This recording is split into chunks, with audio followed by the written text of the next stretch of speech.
ये है साधना prime news, क्योंकि सच जरूरी है। गणतंत्र दिवस की पूर्व संध्या पर देश के नाम राष्ट्रपति का संदेश। भारत दुनिया की उभरती ताकत। चुनौती भरा रहा साल 2015, किसी आधार पर न हो भेदभाव। डिजिटल योजना, फसल बीमा योजना से होगा बदलाव।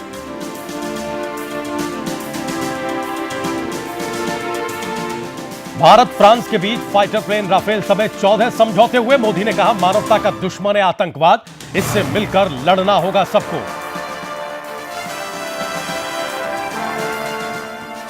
गुड़गांव में मोदी ओलाम ने किया सोलर अलायंस सचिवालय का उद्घाटन। प्रधानमंत्री ने कहा, 122 देशों को साथ लाने की है बड़ी पहल। ओलाम ने बताया, सोलर अलायंस जलवायु परिवर्तन से जूझ रही दुनिया को भारत का तोहफा। फ्रांस के राष्ट्रपति ओलाम ने पीएम मोदी के साथ की मेट्रो की सवारी। दिल्ली से दोनों गुड़गांव गए। मोदी ने कहा, ग्लोबल वार्मिंग से लड़ने के तरीकों का संदेश देने के लिए मेट्रो का सफर किया गया। पश्चिम बंगाल की रैली में बोले बीजेपी अध्यक्ष अमित शाह, परिवर्तन के नाम पर पश्चिम बंगाल में बदली केवल सरकार, लेकिन ममता जी ने परिवर्तन नहीं पतन किया। अयोध्या में कार सेवकों पर हुई गोलीबारी पर मुलायम सिंह यादव ने जताया अफसोस। 1990 में पुलिस की गोलियों से हुई थी 16 कार सेवकों की मौत। उस समय उत्तर प्रदेश के मुख्यमंत्री थे मुलायम सिंह यादव। और यूपी में मीडिया कर्मियों के लिए बनाई गई हेल्पलाइन। सीएम आवास पर हुए कार्यक्रम में हेल्पलाइन की हुई शुरुआत। अब घर बैठे अपनी शिकायतें ऑनलाइन दर्ज करवा सकेंगे मीडिया कर्मी।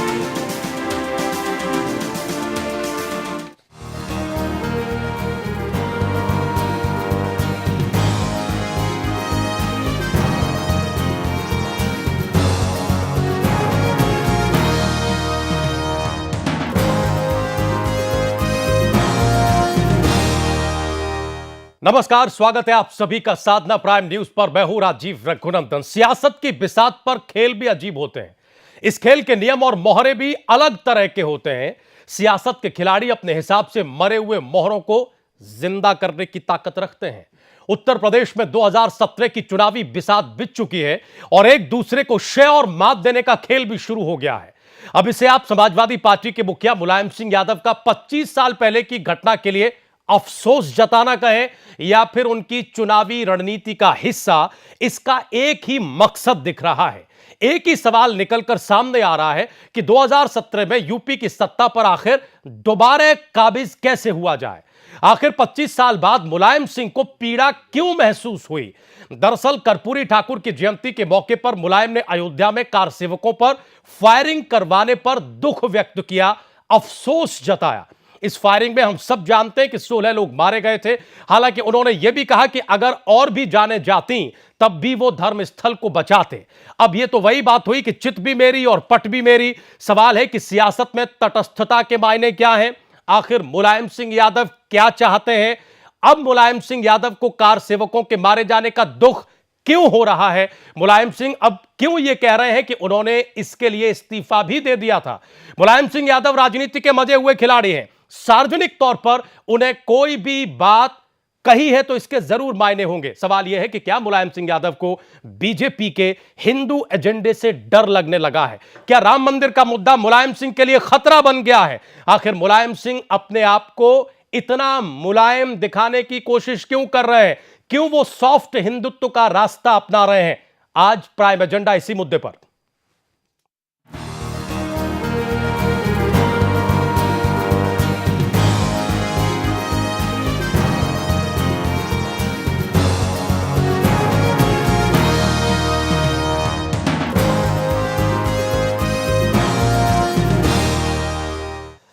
तो 25 साल बाद मुलायम सिंह यादव आखिर क्यों अफसोस जाहिर कर रहे हैं? क्या उत्तर प्रदेश में अगले चुनाव का एजेंडा?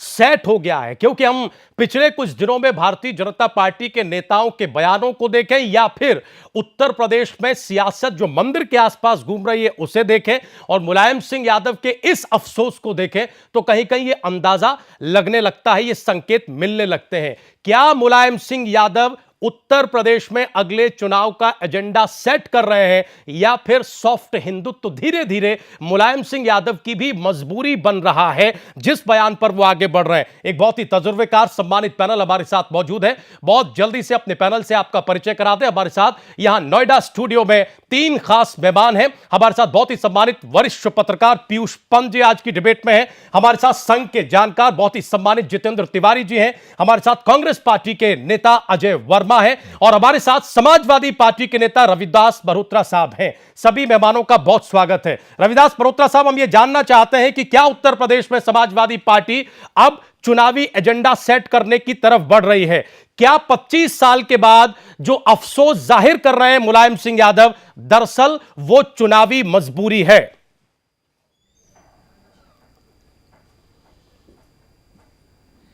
देखिए, मुझे आपको स्पष्ट करना है कि ये कोई चुनावी बात नहीं है जी। पहली बात। दूसरी बात यह है कि 30 अक्टूबर 1990 को हमारा ये प्रयास था कि धर्म स्थल बचे लेकिन किसी की मृत्यु ना होने पाए।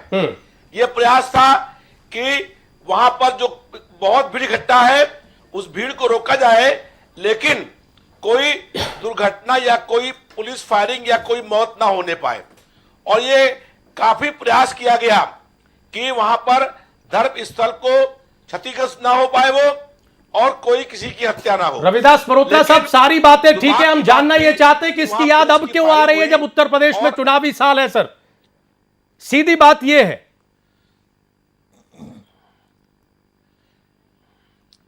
देखिए, अगर कोई घटना कभी घटी है जी, बहुत सी घटनाएं ऐसी हैं, जैसे कांग्रेस पार्टी देश में आपातकाल लगाया 40 साल पहले, लेकिन 40 साल के बाद भी उन्होंने माफी नहीं मांगी। तो आप कांग्रेस पार्टी के रास्ते पर चल रहे हैं? अगर कोई व्यक्ति से अगर रविदास मल्होत्रा साहब, आप कांग्रेस पार्टी को फॉलो कर रहे हैं, उसके रास्ते पर चल रहे हैं? अगर कोई घटना का नहीं, हम ये कह रहे हैं कि कांग्रेस पार्टी ने 40 साल के बाद भी आपातकाल की गलती स्वीकार नहीं करी। ये तो उस वक्त आपसे गलती हुई है। अगर मुलायम, इसका मतलब यह है कि सपा मुखिया ये कह रहे हैं, सपा मुखिया ये कह रहे हैं रविदास मल्होत्रा साहब कि उस वक्त जो फायरिंग सरकार ने करवाई जिसमें 16 लोगों की जानें गई, ये आपसे भयानक चूक हो गई थी और इसके लिए वो अफसोस जाहिर कर रहे हैं। सीधे सीधे वो अपनी गलती मान रहे हैं, आप कह रहे हैं। जी देखिए, मुख्य बात यह है कि यहाँ उस वक्त हम विधायक थे, हम लोगों ने ये लगातार प्रयास किया था। सीधे मुद्दे पर बात, धर्म स्थल की मल्होत्रा साहब, वो अतीत वो इतिहास सब जानते हैं। कम से कम इस पैनल में जो लोग बैठे हैं, जो दर्शक इस वक्त देख रहे हैं, वो सब जानते हैं। हम सिर्फ मुद्दे की बात कर रहे हैं सर। बिल्कुल सीधा सवाल है कि क्या मुलायम सिंह यादव की सरकार से गलती हुई थी और क्या मुलायम सिंह यादव उस वक्त की गलती के लिए आज माफी मांग रहे हैं, आज अफसोस जाहिर कर रहे हैं?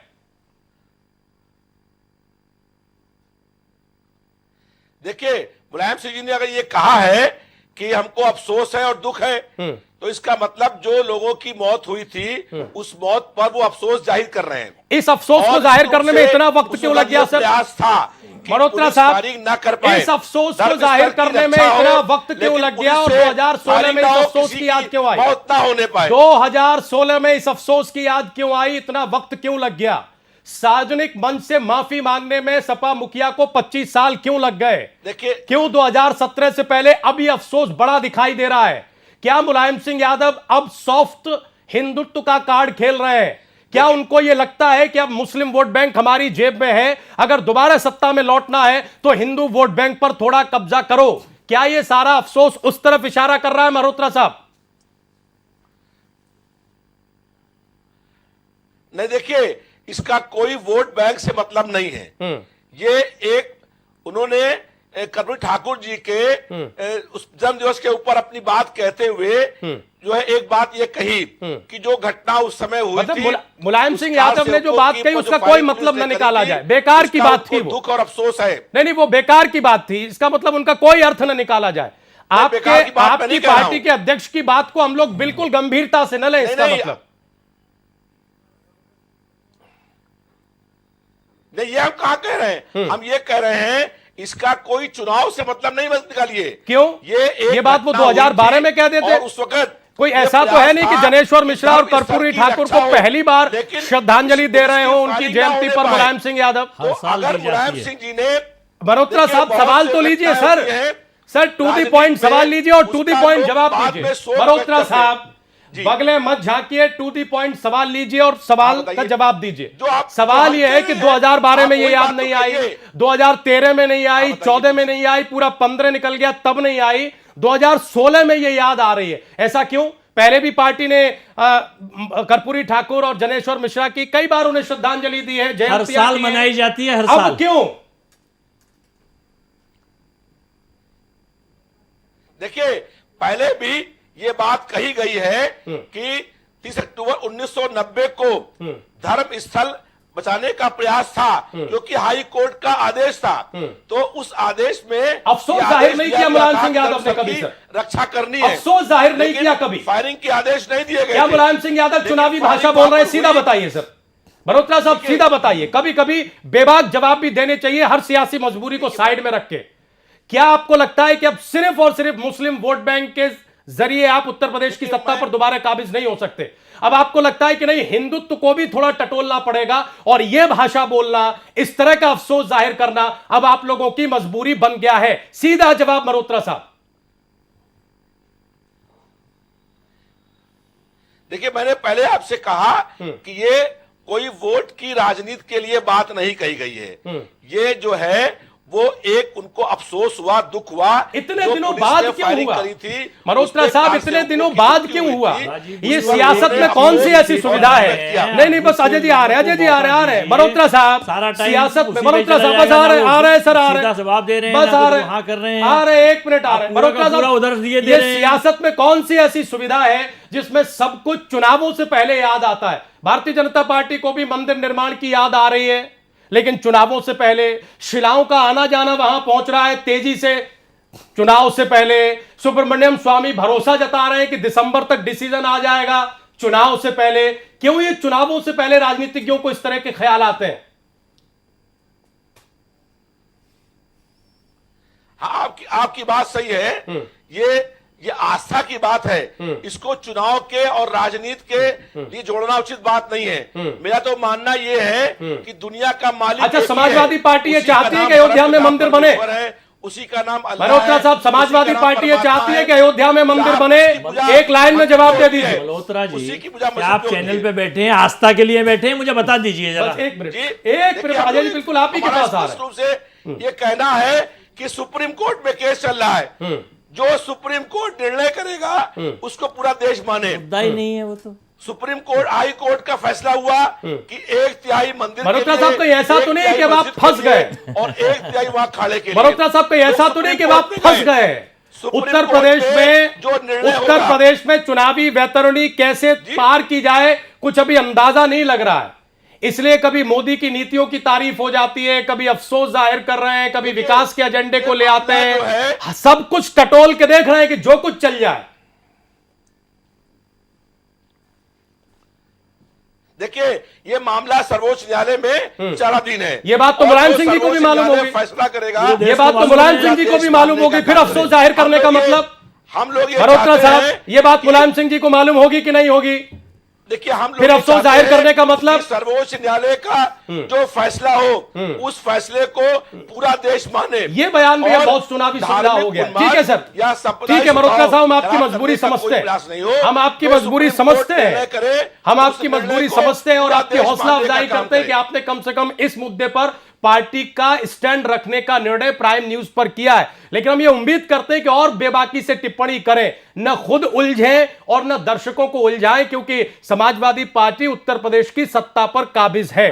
हम जरा अपने 2 और मेहमानों के पास जाते हैं। ठीक है मल्होत्रा साहब, सर, कि ठीक है। सुप्रीम कोर्ट का जो आदेश होगा उसका सब लोग पालन करें। अरे सर, तो फिर सुप्रीम कोर्ट का आदेश हो सब सब ठीक- उसका पालन करने का सब काम करें। ठीक है, फिर क्यों सुप्रीम ये कोर्ट चुनावी निर्णय गर्मी करे, पैदा कर रहे हैं? इसको सब स्वीकार करें। फिर ये चुनावी गर्मी क्यों पैदा करते हैं बीच बीच में ये जो छींटे डाल के?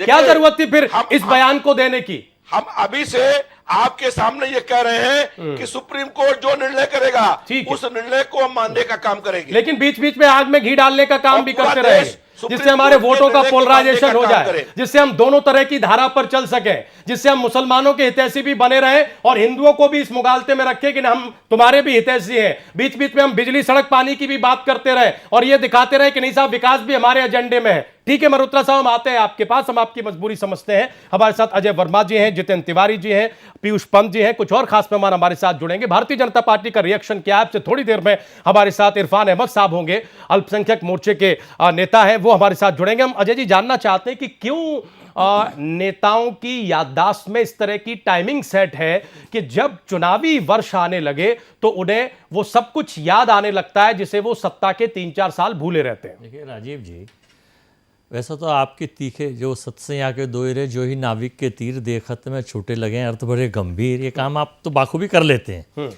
मुलायम सिंह जी के इस विषय पे चर्चा हुई, जो केवल बड़ा मुफीद सवाल है आपका कि 90 के बाद अब 16 में ही अब क्यों अफसोस जताने के लिए याद हुआ।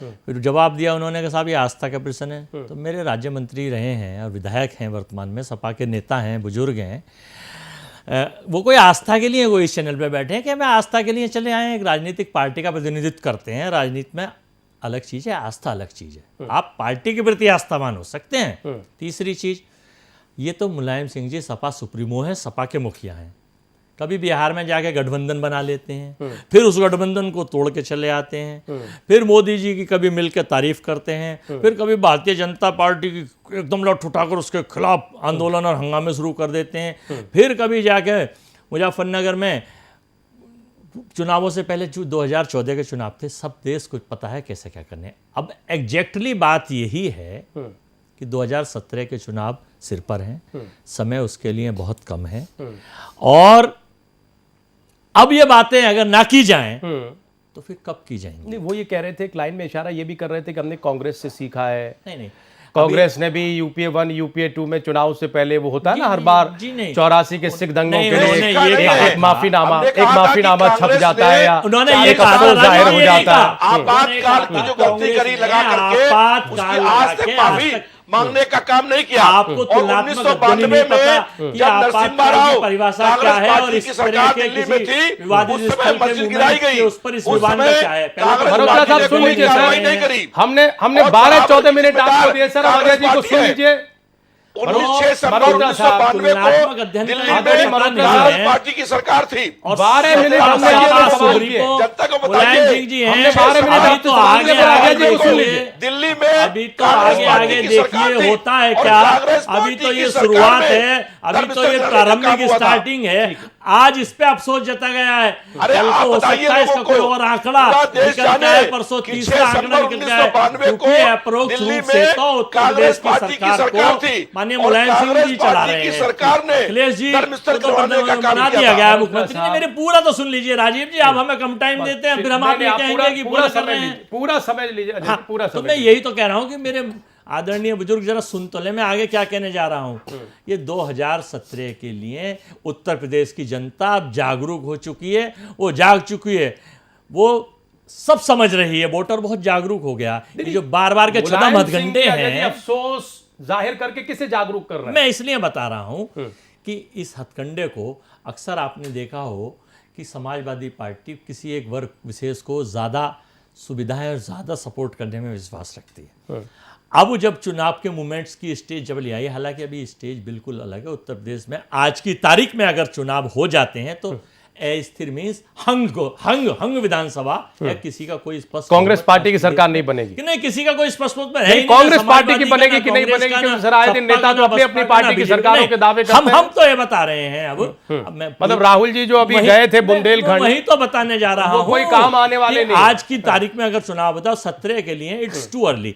अब उसी की नींव और कड़ी अभी से रखा। जरा राहुल इससे जी ये महोबा पूछिए, गए थे। मल्होत्रा साहब कि खत्म कर दीजिए, बुंदेलखंड फिर हम गए दूसरे थे। दूसरे मेहमानों पर भी राहुल जी खत्म कर बुंदेलखंड दीजिए। गए अभी भी तब और दिल्ली की अन्य सरकार स्टेटों में कांग्रेस भी पार्टी की जा क्या रहे हैं और करेगी? उत्तर प्रदेश के विभिन्न जिलों में हमारे नेता मधुसूदन मिस्त्री और निर्मल खत्री जी मूवमेंट को लेकर कांग्रेस के लोग सड़क पर उतरे हुए हैं, विकास के मुद्दे पर, सुरक्षा के मुद्दे पर। ठीक है सर, अब बहुत सारे भ्रष्टाचार राजनीतिक दलों के का मुद्दे काम है पर। मुद्दों को उठाना, लेकिन आप खुद ये मान रहे हैं कि कितने ही मुद्दे उठा लें, अभी उत्तर प्रदेश की जो सत्ता है वो कांग्रेस से दूर है। हमने आप बिल्कुल नहीं कहा, हमने ये कहा आपने है कहा ना कि हंग असेंबली आज की तारीख में अगर आज चुनाव हो जाता है, मतलब राहुल जी की मेहनत बेकार, जैसे आज चुनाव हो जाता है, राहुल जी की मेहनत बेकार। अभी एक स्टेट में एक चुनी सरकार को केंद्र की सरकार ने राष्ट्रपति राशन ठीक है, लगाने सर, का वो प्रस्ताव अलग भेजा विषय है है, सर, उस पर और हम उस बात पर कर चुके हैं। राष्ट्रपति ने कहा है, अफसोस जताया उस पर हम बात कर है। चुके ऐसे हैं, सर। उत्तर प्रदेश ठीक, में हम अगर जरा राजनीति जितेंद्र तिवारी के पास खत्म कर रहा हूँ, एक मिनट खत्म कर रहा हूँ कि अगर उत्तर प्रदेश में आज चुनाव होते हैं, मैं ये नहीं कह रहा जब चुनाव स्टेज आएगी तो तब ये, अब हम अभी से क्यों बताएं क्या हमारे दिल में है,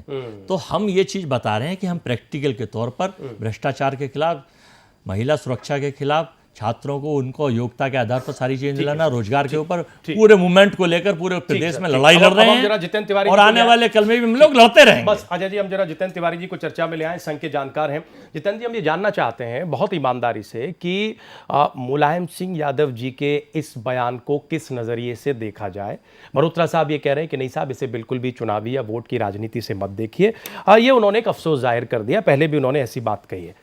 क्यों 25 साल के बाद एक सार्वजनिक मंच पर पार्टी का राष्ट्रीय अध्यक्ष इस बात को कहता है? देखिए, जहां तक मुलायम सिंह जी के अफसोस जताने की बात है, उससे पहले मैं एक बात और कह देना चाहता हूं। मुलायम सिंह जी का अफसोस तो केवल अब से पैदा नहीं हुआ है, वो अफसोस पैदा हो रहा है लोकसभा के चुनाव से। उन्हें अफसोस इस बात का है कि उनका जो प्रधानमंत्री बनने का सपना है वो चकनाचूर हो गया। उनके परिवार के 5 लोग ही चुने गए, 73 सीटें दूसरी पार्टी के खाते में चली गई। वो अफसोस उस दिन से प्रकट होने लगा है धीरे धीरे। अब वो राम जन्मभूमि के आंदोलन तक आ गया है 25 साल बाद।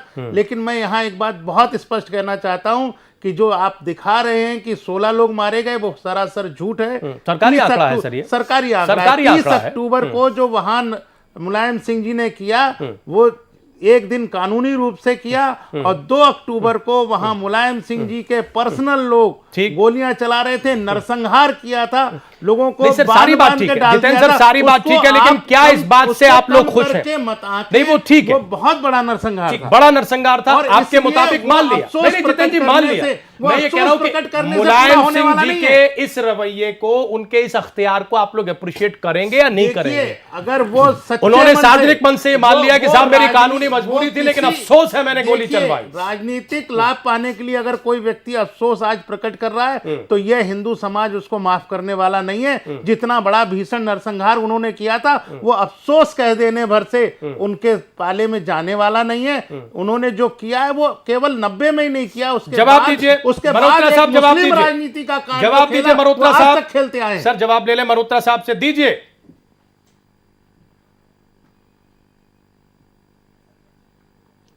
देखिए, मैंने पहले कहा कि 30 अक्टूबर 1990 को जो वहां पुलिस ने फायरिंग करी थी, उस पर मुलायम सिंह जी ने कहा है कि हमको दुख है, हमको अफसोस है, जिन लोगों की मृत्यु हुई जाने गई उस पर उनको दुख और अफसोस है। लेकिन धर्म स्थल की रक्षा करनी थी क्योंकि वो हाई कोर्ट का आदेश था। और 1992 में जब दिल्ली में कांग्रेस पार्टी की सरकार थी, मल्होत्रा साहब, आदरणीय मल्होत्रा साहब, गोल गोल मत घुमाइए, समय इतना नहीं होता है टीवी की डिबेट में। कर्फ्यू लगा, टीवी की डिबेट में समय इतना नहीं होता है मल्होत्रा साहब। सवाल यह है कि जिन लोगों को खुश करने के लिए सपा के राष्ट्रीय अध्यक्ष ये भाषा बोल रहे हैं, जितेंद्र तिवारी जी ये कह रहे हैं कि वो नरसंहार बहुत बड़ा था और आपके इस राजनीतिक चोचलेपन से वो होने वाला नहीं है, यानी सारी कवायद जिस चीज के लिए की जा रही है इससे वो खुश नहीं है। मल्होत्रा साहब, इस बात का जवाब दीजिए। स्पष्ट कह रहा हूं, देखिए मैं इस पे स्पष्ट कह रहा हूं कि ये उन्होंने बात कही है, इसका कोई वोटों के या चुनाव से कोई मतलब नहीं है। सुप्रीम कोर्ट में मामला चल रहा है, सुप्रीम कोर्ट जो निर्णय करेगा उसको हम स्वीकार करेंगे और सुप्रीम कोर्ट जल्दी ही निर्णय करे। हमारा ये अनुरोध है आपके माध्यम से रोज सुनवाई हो और सुप्रीम कोर्ट जल्दी निर्णय करे और फिर वही बात है, फिर वही बात है कि साहब वो राजनीतिक सुविधा इस कदर की है कि चाहे चर्चा जो चले, लेकिन वो दो लाइनें रिपीट करनी। हमें जरा इंट्रोड्यूस करा चुनावी फायदे के लिए, हिंदू मुस्लिम फसाद कराने के लिए मशहूर है, केवल इसीलिए ये चाहते हैं कि ये अपने अपनी रोटी सेके और अपने तवे को बचाएं। हमें इंट्रोड्यूस कराने दीजिए बहुत ही सम्मानित और वरिष्ठ मुस्लिम स्कॉलर मौलाना अब्दुल हमीद नोमानी साहब हमारी डिबेट में आ चुके हैं। नोमानी साहब, बहुत स्वागत है आपका प्राइम एजेंडा में, प्राइम न्यूज पर। हम आपके पास आए सर, इससे पहले पीयूष जी से हम एक टिप्पणी लेना चाहेंगे। पीयूष जी, कैसे देखें ये अफसोस, क्या इशारा कर रहा है, क्यों अब इतनी चिंता हो रही है, क्यों 25 साल लग गए, क्या उत्तर प्रदेश में धीरे धीरे बीजेपी और समाजवादी पार्टी एक एजेंडे को सेट करने की तरफ बढ़ चले हैं? क्या मुलायम सिंह यादव भी अब समझने लगे हैं इस चुनावी साल में कि नहीं, अगर चुनावी वैतरणी पर पार उतरना है तो इसी को लेकर आगे बढ़ना होगा? राजीव जी, देखिए, मुझे तो बड़ा अचंभा हो रहा है कि आखिर मुलायम जी ने ये वक्तव्य दिया क्यों अफसोस का। क्योंकि इस तरह से जो कि भारतीय जनता पार्टी बड़ी देर से कोशिश कर रही है कि अगले उत्तर प्रदेश चुनाव में अयोध्या के मसले को केंद्र में लाया जाए जी, उसको कहीं ना कहीं उन्होंने आगे बढ़ाने का काम कर दिया है। हालांकि उससे फायदा मुलायम सिंह का नहीं होने जाने वाला है जी, क्योंकि अयोध्या के मसले पे अगर किसी का एक छत्र अधिकार है तो वह भाजपा का है, जो वो क्लेम करती है। उन्होंने ये काम, उसके लिए काम भी किया है और उसको लगातार उठाते रहते हैं चुनाव वोट बैंक के लिए।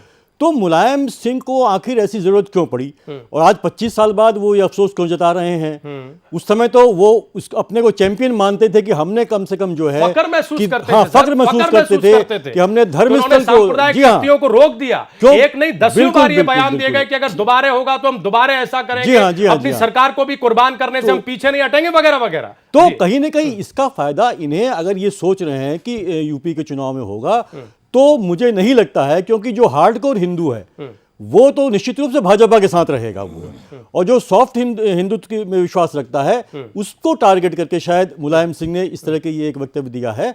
और कहीं ना कहीं ये भी दर्शाता है कि उनके पाले से अब जो है मुस्लिम वोट बैंक जो है, जो उनके साथ जुड़ा हुआ था, वो धीरे धीरे खसक रहा है, वो मायावती की तरफ बढ़ रहा है वो, क्योंकि उनके पूरे जो भी इस सरकार का, अखिलेश सरकार का जो शासनकाल है उसमें स्थितियां बहुत अच्छी नहीं है। लोग काफी परेशान हैं और अल्पसंख्यक लोग भी काफी परेशान हैं। तो कहीं ना कहीं मुझे ये लगता है कि ये कोशिश है। और दूसरा मुझे लगता है कहीं ना कहीं, देखिए, इसके पहले नरेंद्र मोदी जी ने भी जो है मुलायम सिंह की तारीफ की थी, तो कहीं ना कहीं दोनों दल से, और कहीं केंद्र की राजनीति को लग के मुझे लगता है ये खेल खेला जा रहा है। ये खेल खेला जा रहा है। हमें एक ब्रेक पर जाना है। हम ब्रेक पर जाने से पहले ये बता दें कि अब से थोड़ी देर में इरफान अहमद साहब हमारे साथ होंगे, लेकिन हम जरा नोमानी जी की एक टिप्पणी लेकर जरूर इस पूरे विषय पर जाएंगे।